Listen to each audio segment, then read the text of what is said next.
This is Guardian Radio, your station for up-to-the-minute news, intelligent, interactive, and engaging conversation. 96.9 FM. The views and opinions of the hosts and guests are their own and do not necessarily reflect the position of the management and staff of Guardian Network.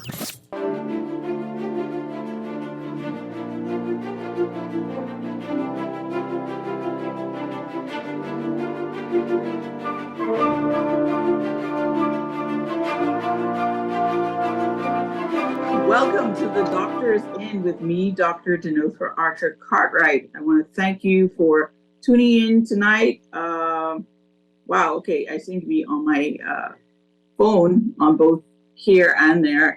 We were having some technical difficulties, and so I had to basically sign in on my phone. So those of you who usually listen on my Facebook, I won't be there right now. I'm going to try to get back on there. Using a different method. But yes, I was having a little technical difficulty, and so that's why it took a little while. But I want to thank you all for kind of tuning in. I'm going to basically get back onto Facebook as well. So if you're listening, you can check out the Doctors In with me, Dr. D. We're going to pull that up, and we're going to continue to go to get up on there. So I hope that everybody's hearing well, and welcome for another Tuesday's evening of the Doctors In with me, Dr. Denotha Archer Cartwright. Thank you for joining us. Let's just see where we are. I'm not sure what's going on. Why am I still live there? Okay, all right. So I'm gonna try to get back online as best as I can. But last week we were talking basically about wellness and how to basically achieve that. We talked about the different components of wellness. And what I wanted to talk about today, just to kind of move on to another level of that, is basically how do we achieve that? Like, how do we get there? Because we talk about these things all the time, but how do you achieve wellness? Are you able to get to that place? And what are the steps does that require? So we're going to look at some things to kind of help you understand, are you even on the path of wellness? And then, of course, how do you then get there? And how do you make that change? Because change is one of the most difficult things. And people tend to not be able to get the change that they would like. So we're going to try to pull up the live on Facebook as well.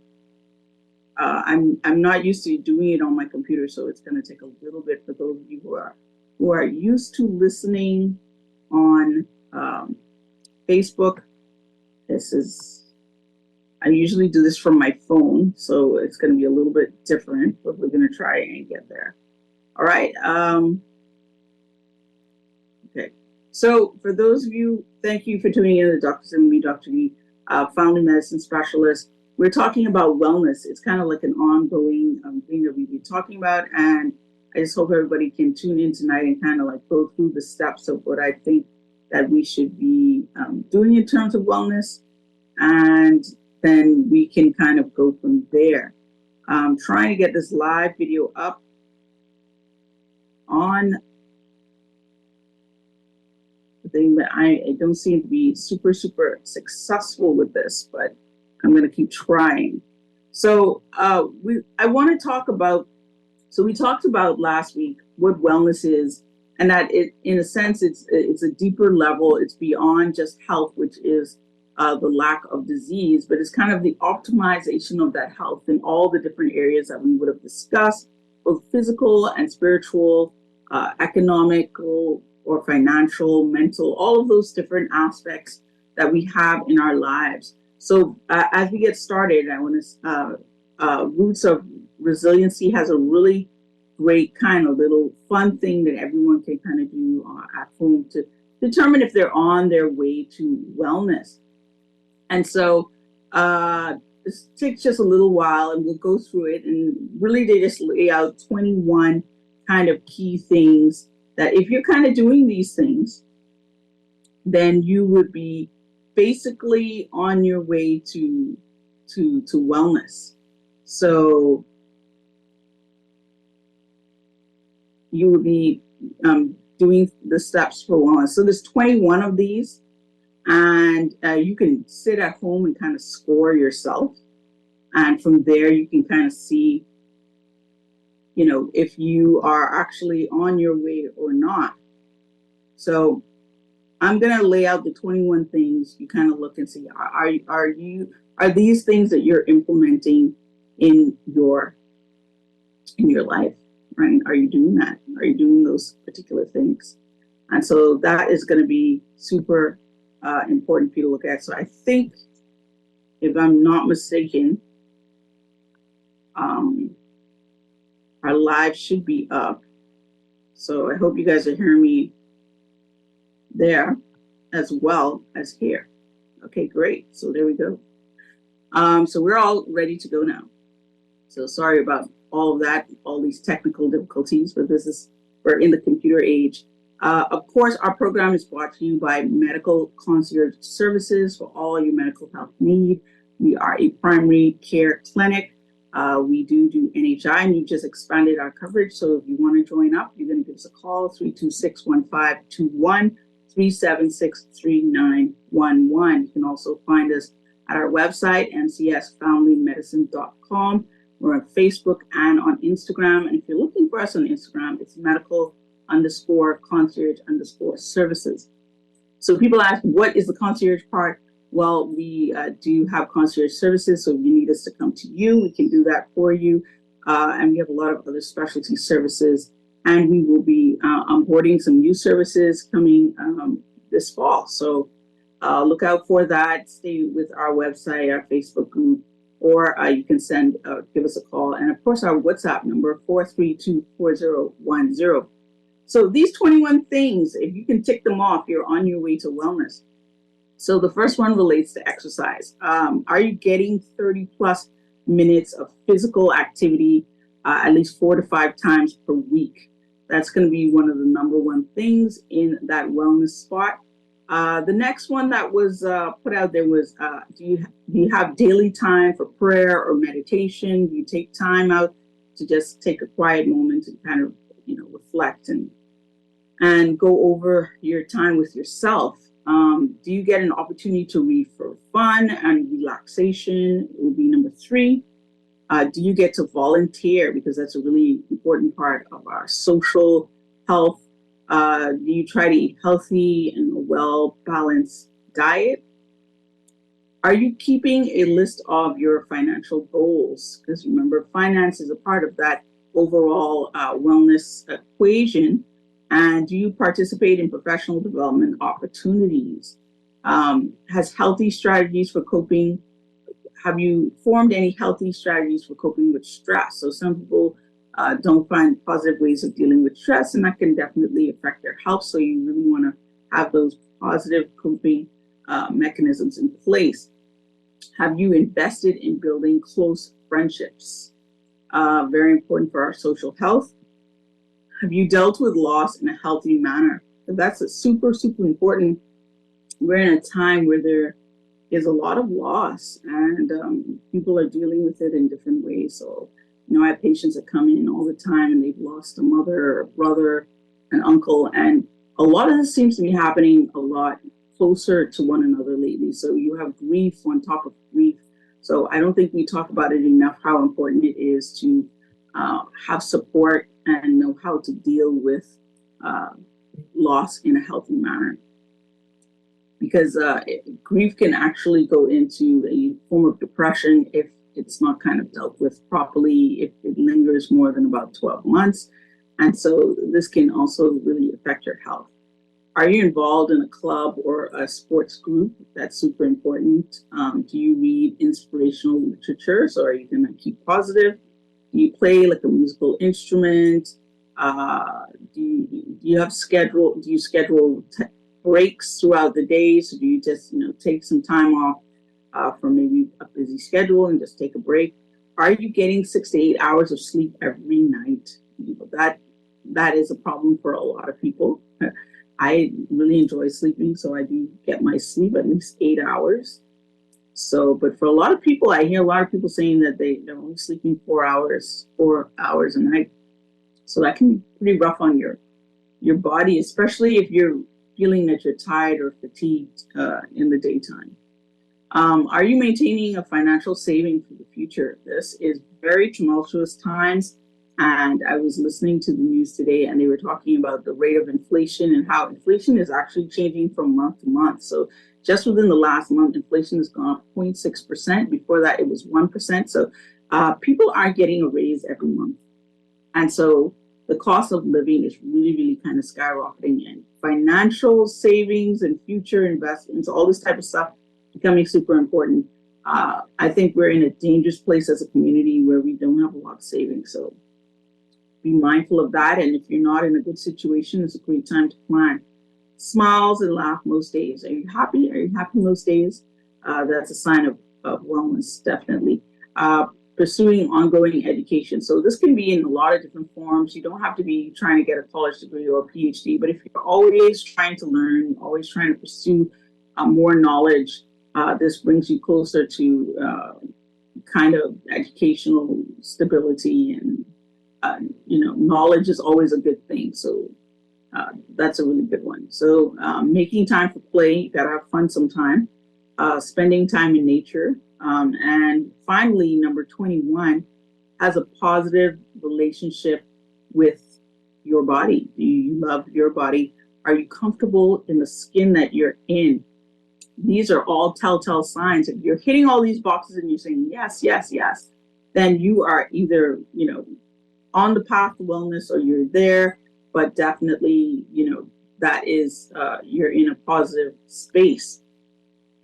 Now, if you're not there, if you looked and you said, well, I'm really not checking all of these boxes, what does that mean for you? That means that perhaps you need to set some health goals.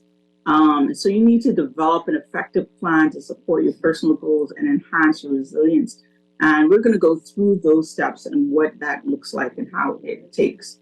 And you can kind of, take these down or whatever.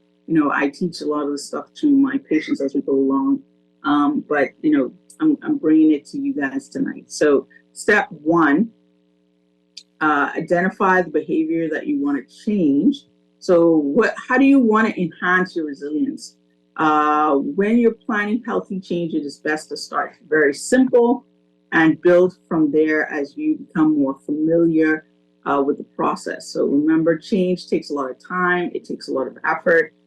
So with specific and achievable goals, you can definitely get there. So how do you want to enhance your well-being? You have to be specific about the things that you want. So we've identified in our last session what are the different aspects of wellness, what are some of the things that we have to do to be well. And now you need to make specific goals in mind to say, if one of those boxes wasn't checked, how is it that I'm going to now be able to check that box and make some changes? So how do you want to enhance your well-being? You want to do this by identifying the benefits to making that change, because subconsciously in your mind, that's where the change begins. That's where you really have to have that shift in your mindset, is right there where you are trying to make that change.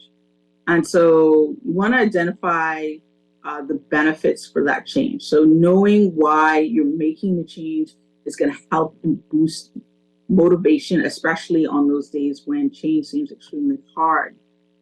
And like I said, you can find us on the Roots of Resiliency. It's a really great framework for this. All right. So knowing why you're making the change will help boost your motivation. It'll, especially when it seems really hard. So what are those identifiers? I'll be happier. I'll be able to spend more time with my friends. My grades will improve if you're a student. I'll feel less stress. And so you want to write down the benefits that will come from this change, and you just want to list them down. And, if you keep all of this together, then you'll have something to kind of look back onto when you are having hard times. So you want to start with basically the benefits to that particular change. So So you want to look at how do you enhance your well-being. You want to be specific. This is the thing that I want to change. I want to exercise 5 times a week. How is that going to make me better? Well, it's going to make me physically better. I'm going to lose weight, whatever. And you want to list those benefits specifically to each one of the changes that you want to make. And step 3, set SMART goals for the change that you want. And this is broken down into specific, measurable, achievable, and realistic and time-bound goals.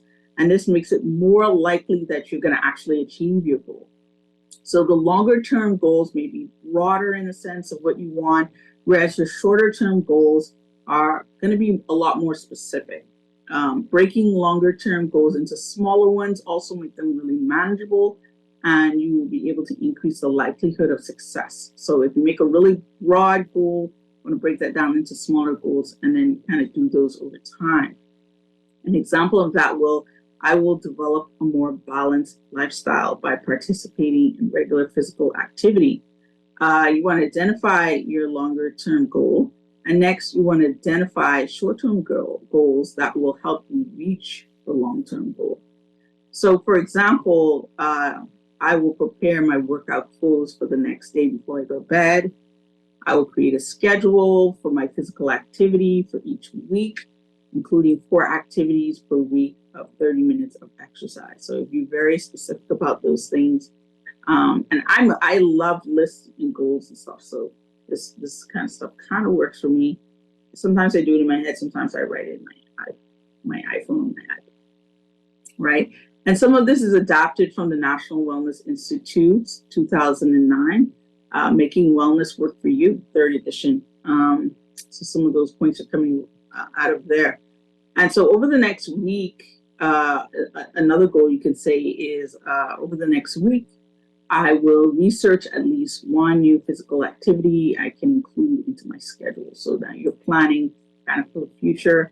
And so all of those little goals kind of make up your longer term goal of, just participating more regularly in physical activity. So that's a really great start that you want to have. So you want to list those short-term goals after you list your broader goals. Now this 4th step is really interesting because it is an assessment of your readiness to change. So we talked about that you have to be ready for change because change can be very, very hard. So the more ready you are to make that change, the more successful you're going to be with achieving your goals. And to use the following, we're going to look at a questionnaire system. You can access to yourself right now and decide if you are ready for change. And if you're not, you might want to revise some of your goals and see if there's something that can increase your readiness. Just before we jump into that, I just want to quickly kind of go over the different stages of change. There are actually 5 of them. The first one being the pre-contemplation stage. This is basically, no, you're not ready. So let's say in terms of an interventional strategy such as exercise, this is the person who is not engaging in regular exercise. They have no intention to start in the future. And so, for them, they might need more education. They might increase the importance of their cognitive dissonance towards exercise. They need to maybe know what specific rewards are related to exercising. But at this moment in time, they're just not there. They need education, they need other things. The second stage, we call contemplation. This is a person who's not exercising yet, but they're committed to taking action within the next 6 months. So they're thinking about it. They're like, I really do need to exercise. I really need to do better. They also need further education. And they need to see more about the reward system, but they're a lot more aware and they're thinking about changing their current behavior. So that's a contemplation phase. The 3rd phase of change is called preparation. So this is when you're seriously considering, you're thinking about starting, has taken some steps towards the objective. You start educating yourself. It seems a lot more important to you.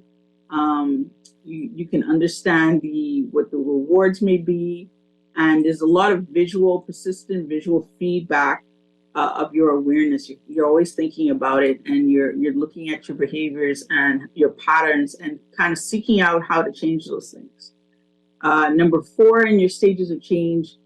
So we talked about contemplation, pre-contemplation, contemplation, preparation, and preparation starts getting you into more of the active phase of change. And number 4 is action. So exercising consistently for less than 6 months. So that first 6 months, you're in the action phase, persistent visual feedback to monitor physical activity levels and to keep track of progress. There's some elements of social influence, and you're definitely feeling the ramification features of what it is to benefit from the exercise. And then finally, you're in the last action phase, which is maintenance, which means that you're exercising consistently, you're doing it for more than 6 months, you're very persistent, and overcoming the problems. You're dealing with all the problems that may arise. You feel really strong in this, and you are already reaping some of the benefits probably from this change in behavior. So that's where we all want to get to, kind of specifically to the phase where we're maintaining and we're no longer trying, but we're actually doing. And so these are kind of questions you're going to ask yourself whether you are ready for change. So the first one is making the change important to you? You know, are you doing this for yourself, or are you doing this for someone else? And if yes, then, you know, that's one step towards being ready for change. Do you have a positive attitude about your ability to make the change? So do you think you can do it? Because that mental attitude has a lot to do with how successful you'll be. If you don't think you're going to do it, then, you know, you may have to do some more contemplation about why it's important for you to achieve this goal. Are you more likely to be healthier or live in a healthier environment if you make this change? And so if the answer is yes, that moves you a step closer to being ready for that change. Are you able and willing to spend the money it may require? So do you have the resources to actually implement the change? And I think that is a big hurdle for a lot of people. Do you have the resources? Do you have the money? Do you have the time? Are you able to really put in what is required for this change? So this may be a lot of people's stumbling block, but then, you know, if you really want something, you'll find a way around it. Are you willing to intentionally devote the time necessary to make that change? And this is where all that scheduling and all those goal performances, like for me to get back in the gym, I had to schedule my days. So I have specific days that I go, and I try to make those days regardless of what's happening. It would have to be something, you know, really out of the way for me to kind of miss. So I have a few dedicated days. It's hard, but you know, that's how you kind of have to do it. The goal I have is measurable. So do you have a measurable goal? And that could be something like, I intend to lose 20 pounds in 6 months. So if you intend to do that, you can actually measure that goal. Or you say, I want to be going to the gym at least 4 times a week. That's a measurable goal, right? So if you start at 2, 3, and then you end up at 4, you can actually see your progress. So you do want to pick things that are going to be measurable, things that are going to be easy for you to kind of track. And then it can be very specific, especially if you're looking at health or physical health goals. If for my patients, diabetics or hypertensives, or whatever it may be, I help them to set goals. And so we try to achieve that goal within a specific amount of time. I think that really, really works because people have a sense of, this is where I need to be by this particular time. And not to make it stressful, but to make it and do it in a doable manner. Number 7 is knowing what you know about yourself. Is the goal even achievable? If you think about it, is it something that you can do? And it kind of links in with the last one, because when you are making goals, you have to make realistic goals. So you won't say that you're going to lose 100 pounds in 3 months or 50 pounds in 3 months, because that's going to be very difficult. But if you said, hey, I'm going to lose 5% of my body weight, if you're 200 pounds, and you're going to lose 10 pounds, then, that's very doable. And so that's a really important part about it is if you set things that are kind of like unachievable for yourself, when you're not able to do those, then you will find that you will have problems attaining it and may even set you back that you're not able to do it at all. And number 8, can you identify others who will support you in making this change? And that's super, super important. I know a lot of people who have been able to do X, Y, and Z because they had a partner who was with them or someone who was really supportive, a spouse or something like that. And I do tell families, if someone's making a major change, the entire family should do it together. You can't be eating chicken in a bag whilst that person's eating a salad. You guys have to do it together and find compromises where everyone is happy but eating healthier. And then the whole family will be healthy, right? So if those 8 things you are ready for that particular goal, for that particular change, then you will find that you are definitely ready for that change. Step 5 in this process would be, are there helpers and are there hurdlers to making this change? So sometimes we need to draw on other resources and make other changes to support our well-being goals. Consider the factors that will help support you in achieving these goals. For example, a helper could be, I will ask my friend to come with me to the gym at least once a week. So you might have a friend who goes to the gym regularly and you might want to schedule a time with them to ensure that, there's somebody who's going to be like, hey, let's go, or they're expecting you and it's more likely that you're going to turn up. I will purchase healthy food to eat after I exercise as it will help my body to feel good. Really, really important one here, as I was discussing with someone about fasting. And they're like, I'm fasting. And they didn't feel like it was working. And I said to them, like, what are you eating after you fast? And they're like, oh, I'm eating all kinds of stuff. So, sometimes people do themselves a disservice by mixing in things that don't go together. So if you are fasting, which I find sometimes if your body, your hormones are off, fasting can actually work against you. And if you're eating poorly after a fast, it might make matters worse. So that's something that you have to kind of work your way through and manage your way through. Will you sign up for a class once a week? So if you sign up for the class and you expect it to be there, it's more likely you're going to go. Will you schedule your workouts in your phone or somewhere, give yourself reminders? All of those things are going to be really, really helpful in your path for change. So you want to write down the things that you think are going to help you and incorporate that into what you're doing. So it's normal to run into hurdles as well as you are going along in your healthcare journey and your wellness journey. And when you can anticipate those potential hurdles, then you can actually come up with solutions. So one of the ones that are really, really common is being really tired at the end of the day, maybe too tired, you feel like to do any kind of physical activity. You may not be able to always afford the healthy food choices. And sometimes you just struggle with willpower. So those are, hurdles that a lot of people are going to have. And you're going to have to find personal ways to kind of get over them. So you want to think about and list ways you can overcome each one of those hurdles and identify support. What would you need to support your success in each one of those areas? For example, if you find that you're consistently tired on certain days, move your activity to a day or an earlier time of the day. That may be better for you, right? Maybe you need to text a friend when you're struggling with willpower and set up an arrangement that friend, anytime you call, is going to really encourage you and try to get you back into doing that particular activity.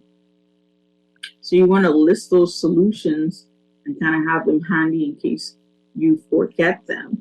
And that's another really important part of it all. And so I'm going to open up the phone lines. You can tell me about your optimization of your health journey, and whether you find that there are things that you use to help you to make changes. So our phone lines tonight, 323-6232, 325-4316. 325-4259.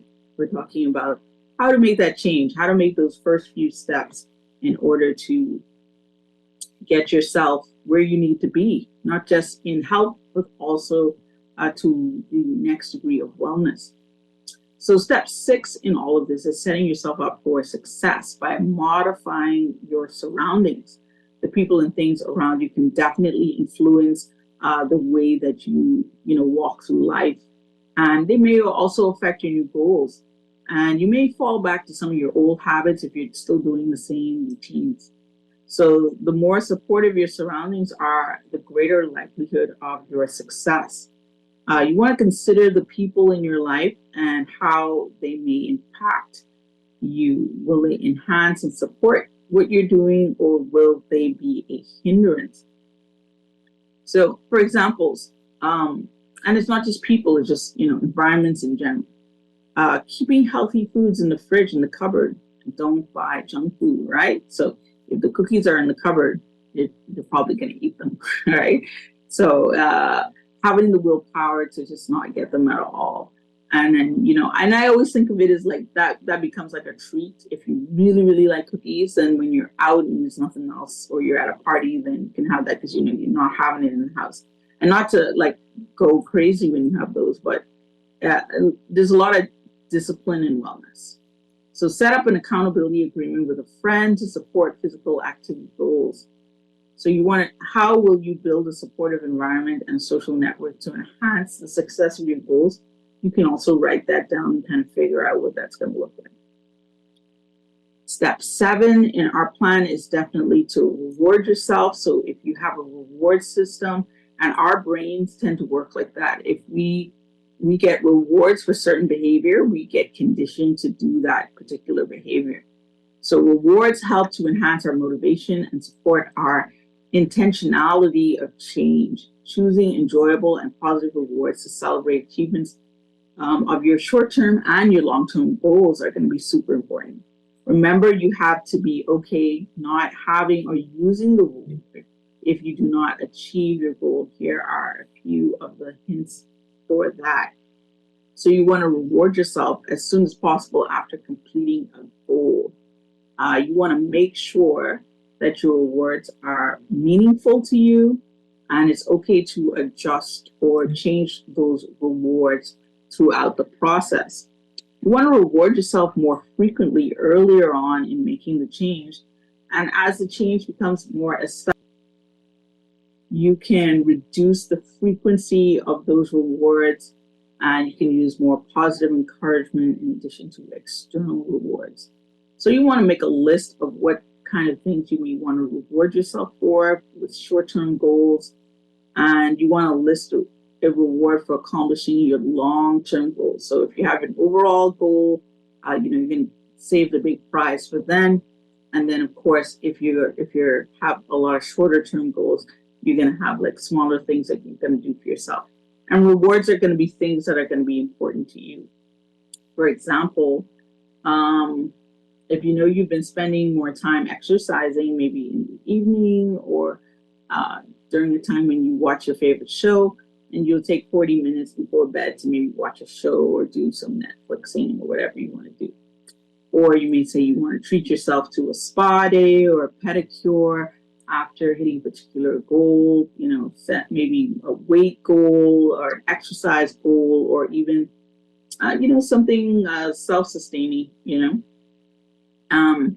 or you can, another one could be something like buying yourself new workout clothes when you complete a particular long-term goal, because let's say your goal is to lose 20 pounds. Of course, you're going to be able to buy new clothes after that because you're going to have a different body at the time. And so you would be able to do that. And some people really like shopping. So any shopping might be a prize for that particular person, right? So how do you reward yourself when you hit your goals? Reach out to us, 323-6232, 325-4316, 325-4259. How important is change? And are you willing to make the changes to not only be healthy, but to be well? One of the final aspects of this is tracking your progress. And so once you've kind of made up your plan, you've gone through all of these steps, or you have them all listed and you're ready to get started, you want to track your progress, of course. And your progress is going to help you and keep you mentally focused on the changes that you made. And it also helps to remind you about the benefits of the change. So use your helpers, remember your plans for overcoming challenges, and be proactive in applying these strategies. You want to create the environment that supports your success, and you want to reward yourself, and you want to make this fun. So you want to really give yourself something that you're looking forward to. And so you can put together a chart that's going to track it. You can put in the date, what you actually plan to do, what you plan to do, what you did, what helped, what may have been a hindrance, how you will overcome it, and even how you reward yourself. And that's going to be really great 8-step plan to achieve change and wellness. So we'll take a quick break and we will come back and kind of wrap up this whole topic together. All right, so we'll be back on The Doctor's In with me, Dr. D. Archer.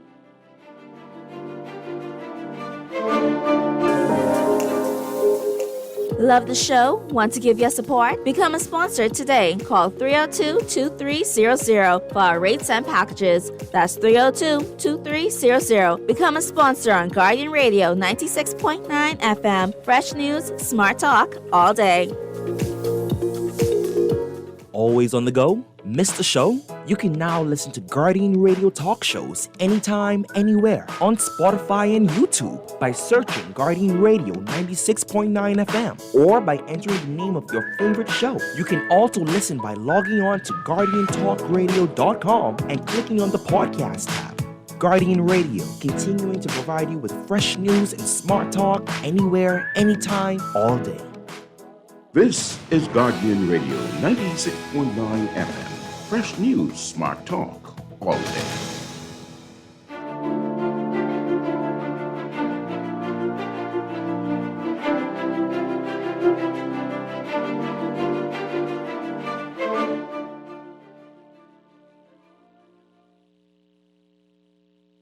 Hello and welcome back to The Doctor's In with me, Dr. Janilthra Archer Cartwright. We were talking about the stages of change and how to change in order to achieve your best health and your best wellness and what that means. So we got a few more points and then we're going to wrap it all up together, and we'll just put out the phone lines one more time if anyone wants to join in. 323-6232, 325-4316, 325-4259. And so just a few more pointers, and then we'll kind of summarize everything that we talked about. And it's, how do you change some of those unhealthy habits, of course? So not just the ones that we want to get to, but the ones that we want to remove. And so you want to identify what those bad or unhealthy habits may be in your life that you want to change. For each habit that comes up, you want to come up similar to a reason you want to change those habits. Maybe it's for your own mental well-being.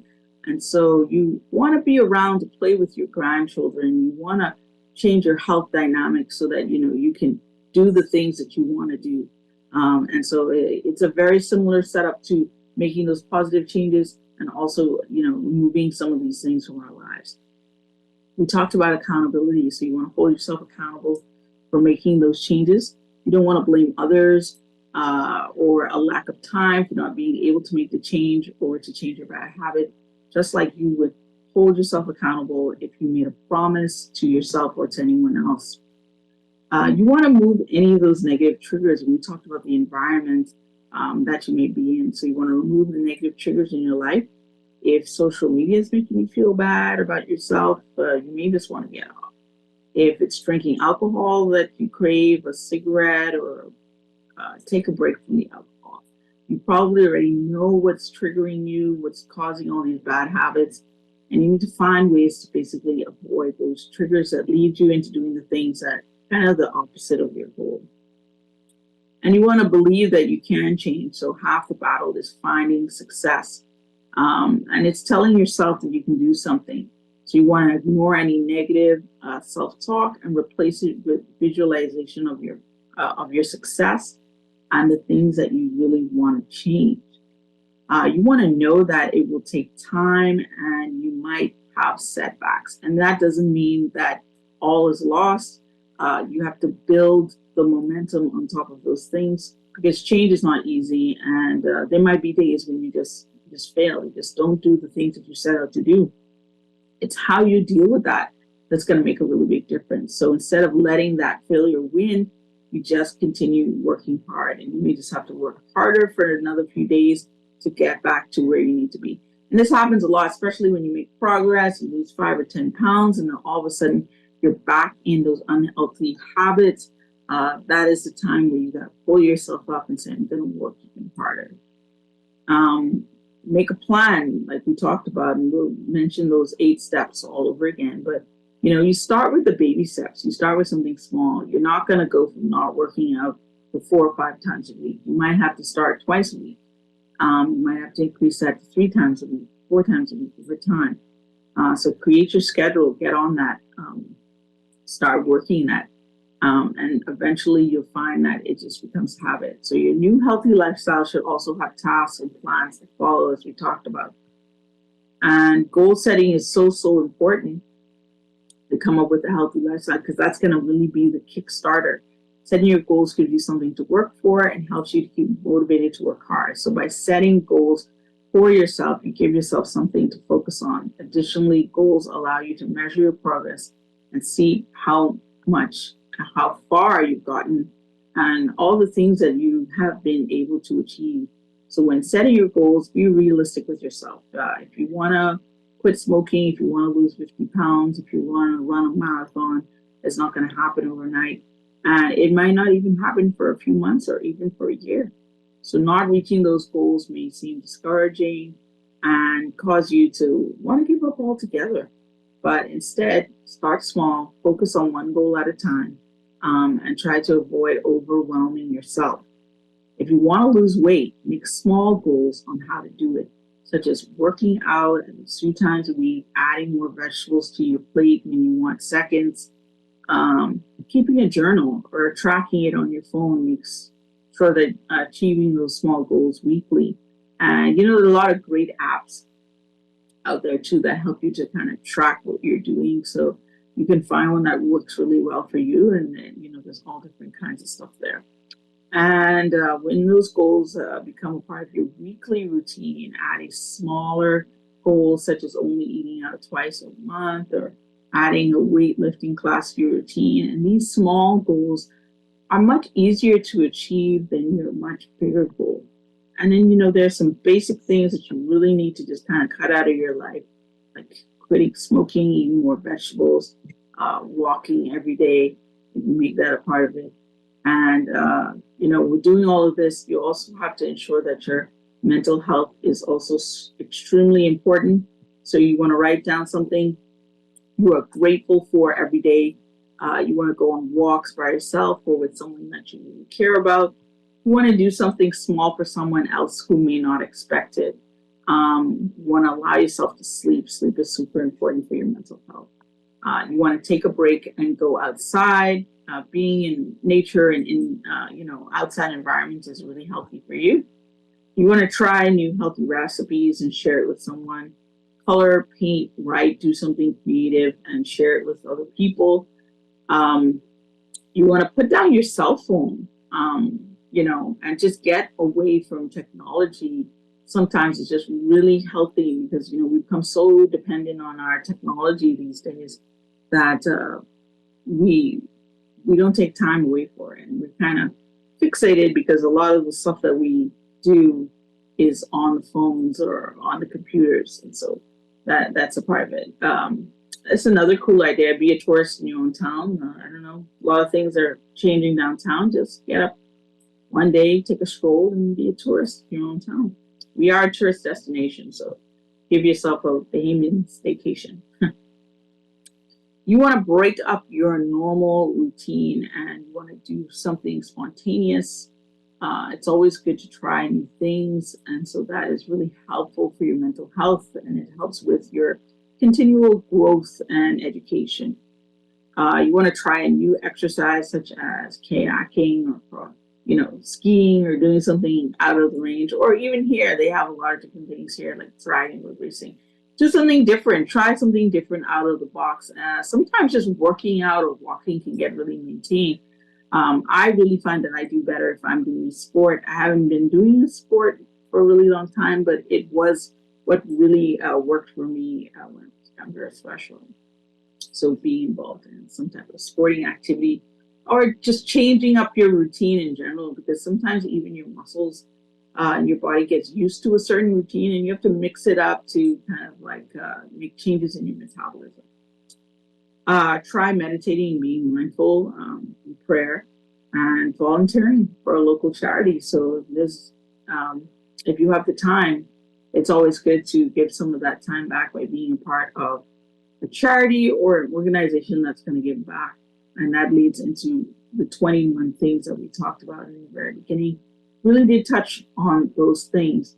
So we're going to go quickly over what our steps were. And so they were to identify the behavior that you want to change. You want to identify the benefits to that change. You want to be smart about how you put down your goals for change, specific, measurable, achievable, realistic, and time bound. Number 4, you want to assess your readiness for change. Number 5, you want to look at what are the helpers and the hurdlers to making change. So what are the things that are going to basically help you and be supporting you, and what are going to be your challenges and how will you overcome those challenges. And you want to list all that stuff down. Number 6 would be setting yourself up for success by modifying your surroundings and your environment, maybe even the people that you're around. So I know that works really well for like people who have addictions like smoking or drinking.